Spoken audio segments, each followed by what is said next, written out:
if we want them to release our children, we must pay 800 million. Since December, more than 1,000 students have been abducted. The kidnappers are demanding money. The only way to end kidnapping is for society to take a stand that we will not pay. If your child's been taken, all you'd want is for them to come back home. If you pay ransoms, kidnapping continues. It's an industry that's growing. So if you're a parent in Nigeria right now, it's frightening.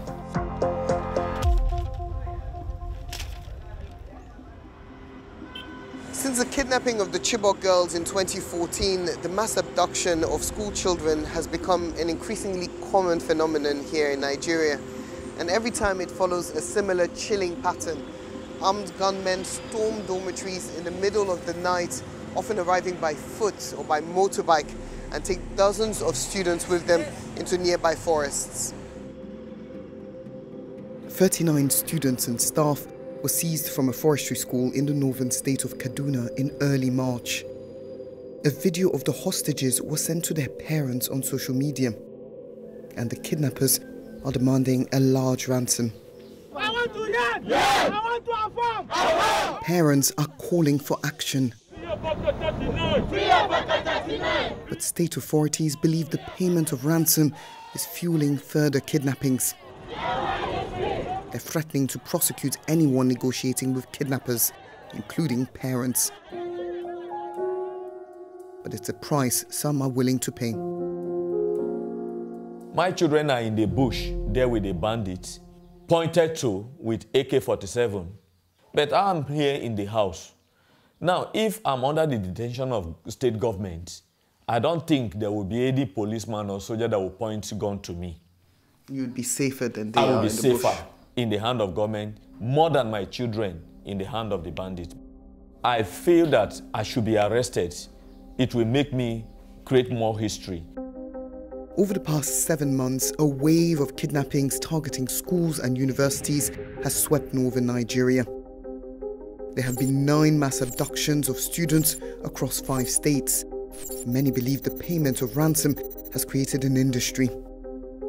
More than 1,000 students and staff have been taken. 9 students have been killed. But Kaduna State's decision to take a stand against the payment of ransoms has had devastating consequences. Gangs have increased attacks in defiance.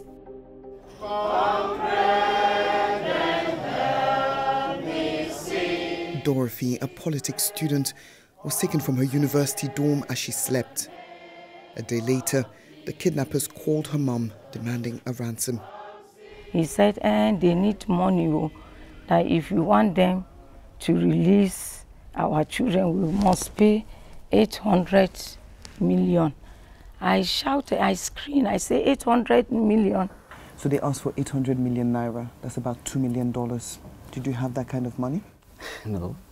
And I even told him, how did you expect us to get such money? So that was the last I spoke to her and the man. You are still asking questions as to how this thing happened.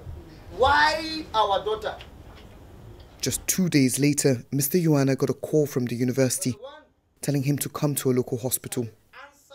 When I went inside, the first person I saw was my daughter. I screamed. I said, they killed my daughter? I just left.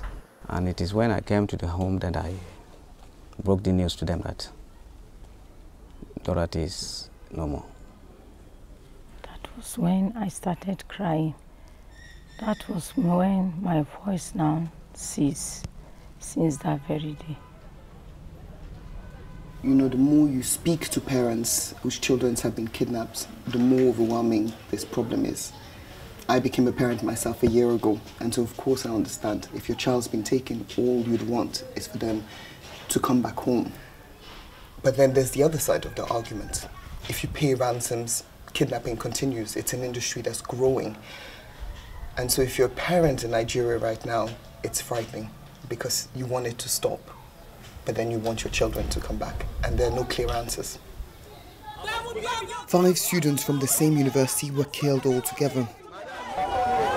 Eventually, the remaining abductees were released after their parents paid the kidnappers the equivalent of $360,000. But Nasir El-Rufai, the governor of Kaduna State, isn't backing down. There will be no negotiation. The only way to end kidnapping is for society to take a stand that we will not pay. I know the pain of losing children, but I have to subordinate that to the overall interest of the society which elected me to provide leadership. I commiserate with their parents, I sympathize with them, but that will not change our stand.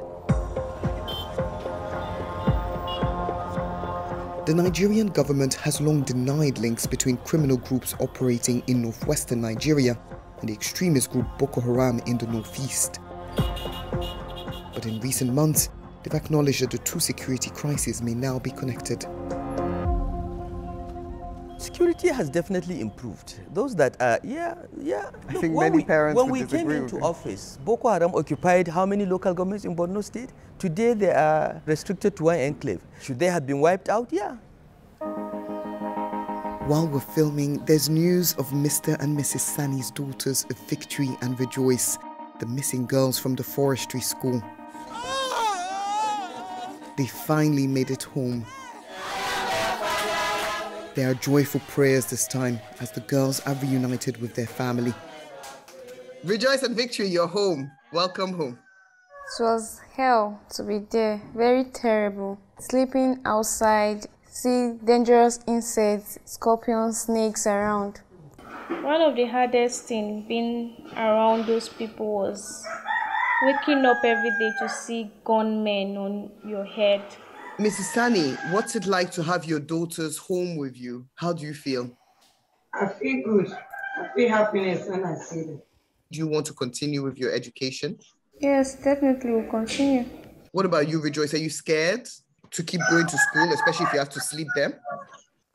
No, we'll continue the education, but not there. Like many other kidnapping victims, Victory and Rejoice were released after a ransom was paid by their school. But while most of the children kidnapped this year have eventually gone home, more than 200 students remain in captivity. Some are as young as 3.